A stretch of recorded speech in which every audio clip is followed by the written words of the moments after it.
6 a.m. I'm half asleep. I could barely drive. And plus, I let my brother charge this battery with his fast charger, and it obviously didn't do a good job, because right off the bat I noticed that the battery pack didn't have the punch, didn't have the acceleration and the power and the top speed. So I will be charging this battery with my slow charger for about an hour and a half to 2 hours. That's gonna give me enough power, enough juice for acceleration, top speed and duration. So I didn't have the speed, I didn't have the torque, I didn't have the acceleration, and the car also didn't last 10-12 minutes runtime, a very short runtime. So that's pretty much it. This is my morning edition, RC car morning edition, for you to watch this morning, this afternoon, whenever you have the time.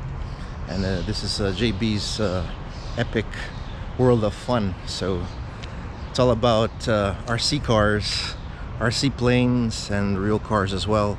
And sometimes might make a satire video or a video with my dog. So anyways, it's early morning. I woke up like about 45 minutes ago, took a shower and came out here to make this video.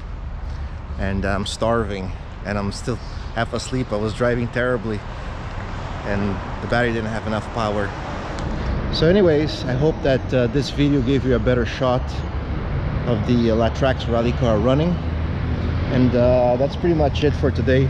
I thank you very much. Leave a comment below if you like. Thanks. Bye bye.